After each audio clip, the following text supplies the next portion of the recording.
Hey everybody! So I was asked to do a quick tutorial on how to sew straps. I've got 8 straps here that I need to sew for 4 bags that I'm working on. So I have all my other ones already clipped, but I figured I'd unclip this one and show you how to get it clipped, held in place to sew it neatly. These straps, we want them to end up 1 1/4 inch wide, so your fabric, which I'm using vinyl, needs to start out 4 times that. So 4 times 1 1/4 is 5 inches wide. So these are 5 inches by 24 inches. And what I do is after I get them cut out, rotary cutter and mat back there, I take and make a line down the center. So this line is at 2.5 inches. This one's already been folded, so it's easier to show you. But I'm going to fold both edges in. So I'm going to fold the one edge into the line and clip. Now, a lot of people like to use double-sided tape to do this. I'm in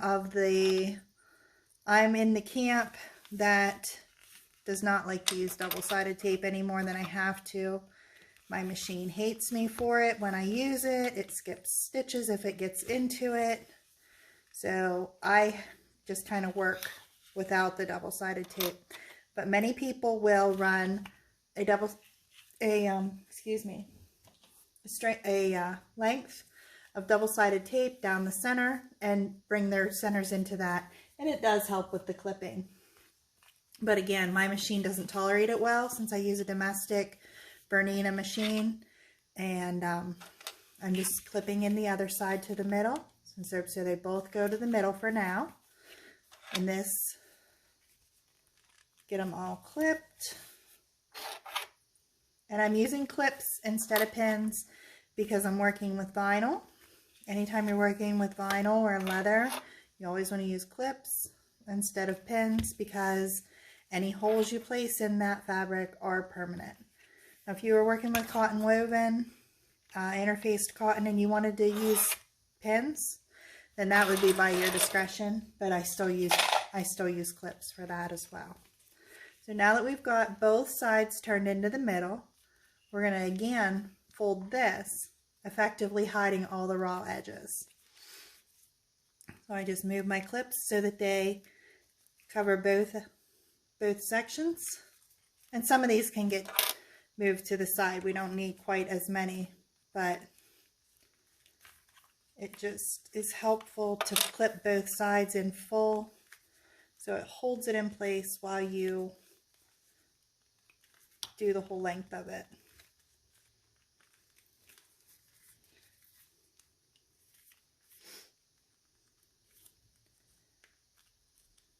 Okay, so there we have the whole length of our strap with the clips, no raw edges because they're inside.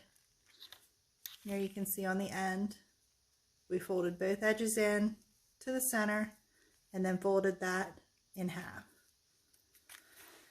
I'm going to go to my machine, and because this is top stitching, I like to use a 3.5. This is a Bernina machine. It is considered a domestic, even though it's a very strong machine. It is a domestic. I'm going to try to get more of the machine than myself now. And don't mind my stack of interfacing scraps back there.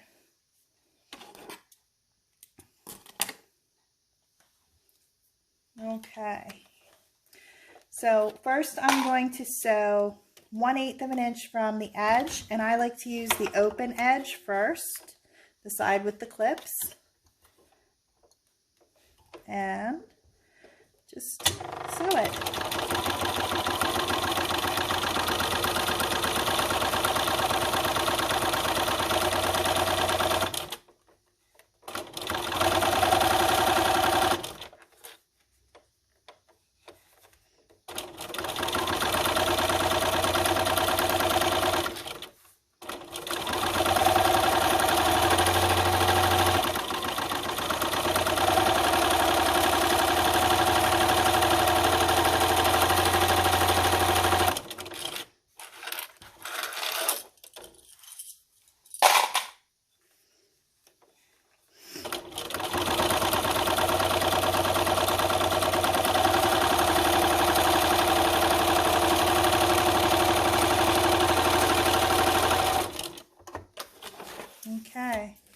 sewed down the length of that strap.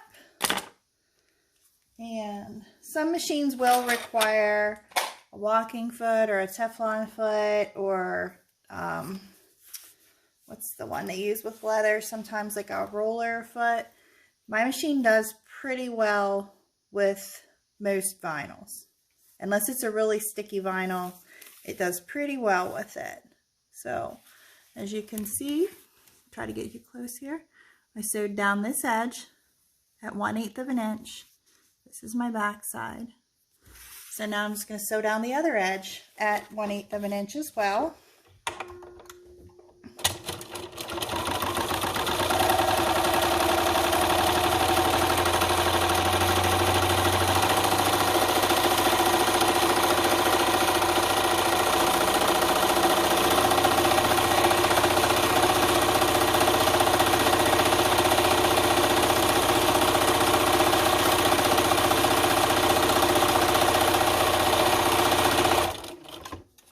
Pull that off the machine, trim our threads, and if I wanted to, I could stop right here. Now I have a completed strap.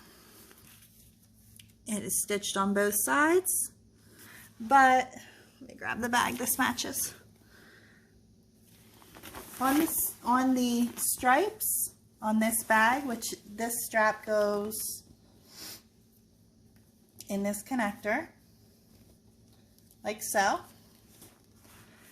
On this bag, there is an additional stitch line, well, 2 of them, at 1/2 inch from the edge. So I'm going to go ahead and reproduce that on these straps, just for an added touch to keep it continuous with the bag pattern.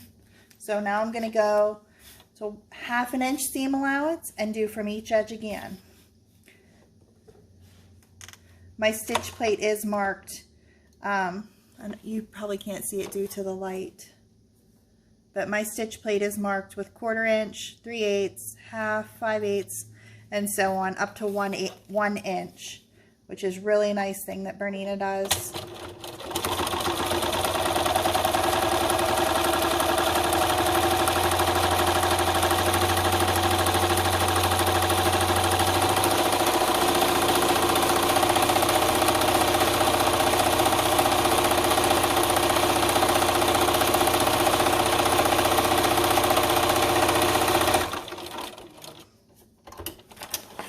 Trim those threads, and we're going to sew one more time to put the stitches from 1/2 inch from this side as well.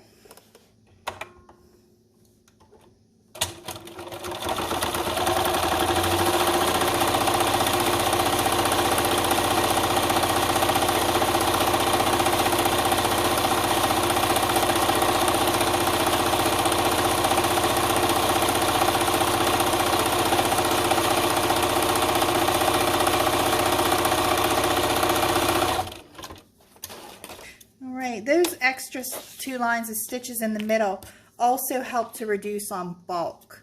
So if you've got like a puffy strap and you want to reduce it down, make it flatter, those extra sets of stitches, can't get it to focus, the extra sets of stitches will help to reduce that bulk.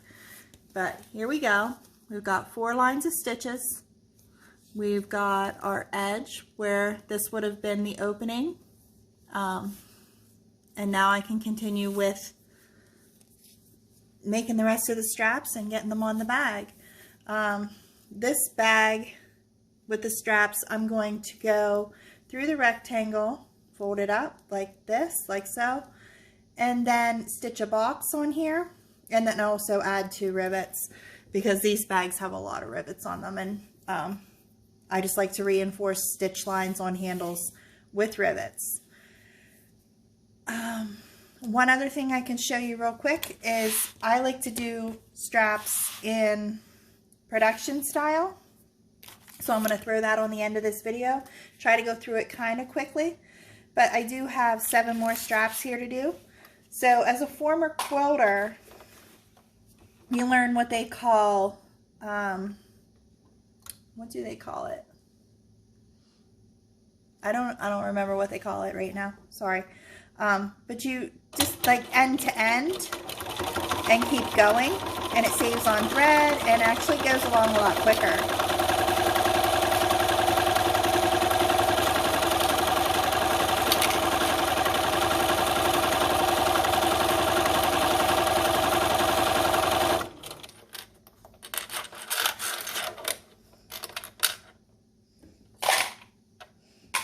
I'm going to get rid of all those clips. So I've got one strap through the machine. Not gonna cut the thread. I'm gonna start with the next strap.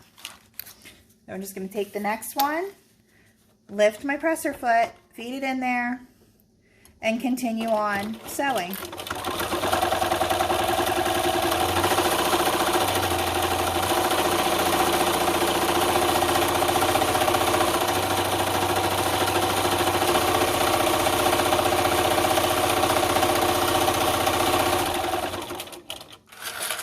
So now we've got, whoops, now we've got two done end to end. I'm going to grab another one.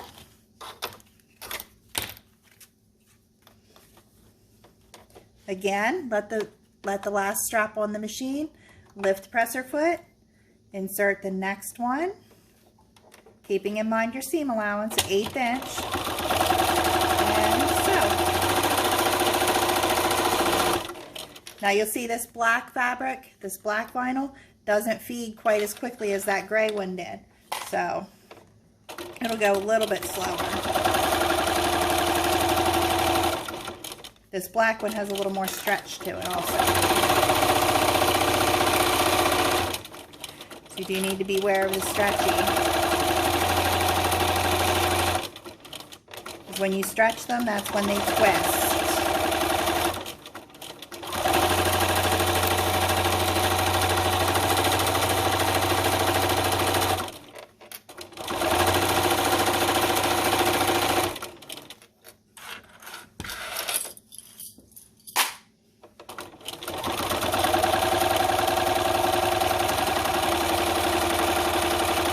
And I am going to stop at 3 because I think you can get the idea of that by now. Take it off the machine, trim the thread. Now you've got thread holding in between each of your straps. So just snip that.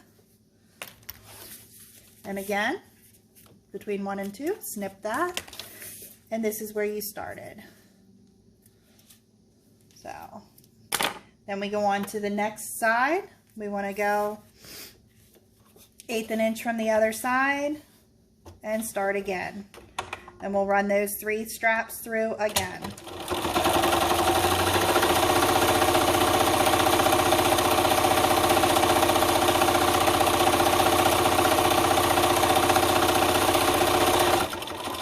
There's one. Grab the next one. Lift that foot. Start again.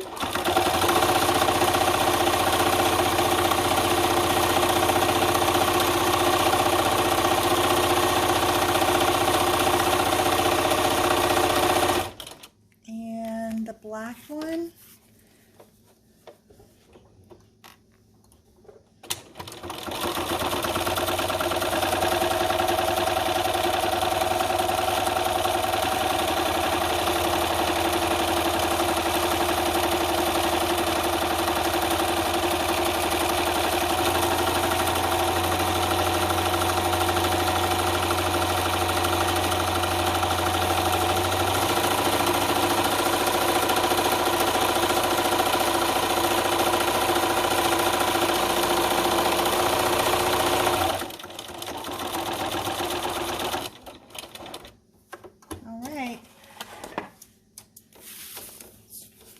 Clip them, or snip the threads I should say, not clip. There we go. Now we've got 3 straps that are all sewn down 2 sides, and we can continue 1/2 inch from each side and get these finished. This is what it's like whenever I production sew.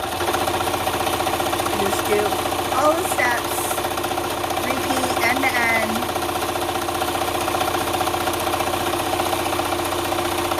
Just just to make it go a little faster. Some days it does take a little bit of the joy from it. It gets a little monotonous, but when I'm making straps, I kind of want it to go as quickly as human possible. I did get that one away from the 1/2 inch mark a little bit, but it would be okay.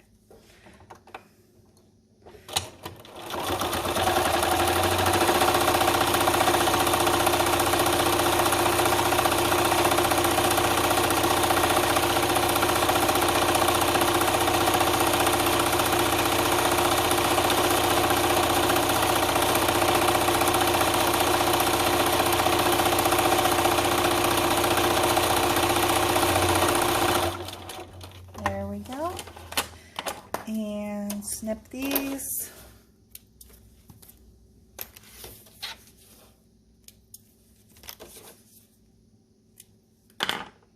And do the last set of stitch lines, 1/2 inch from the last side.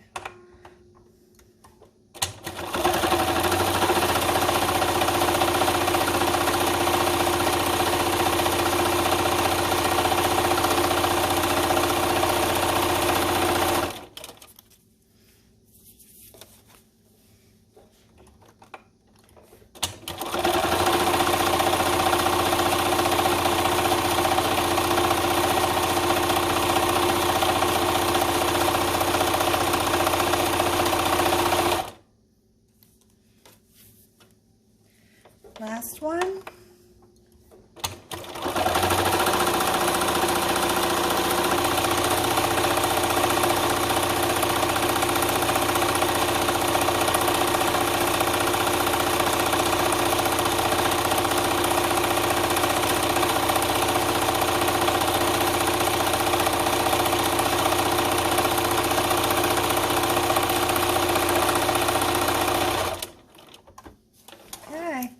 Now we've got 3 more straps done. I have 4 to go, but I think you get the idea. So finish these up. Oops. And here is our finished. Let me grab this one. This is the one we did separate. These are the 3 we did together. As you can see, they're all the same. I did not lose any quality in doing them separately or together. Oh, this gray strap's a little bit shorter than the black one, and that's fine. That's how the customer wants that bag. But if you have any questions, let me know. Thanks for watching. Bye.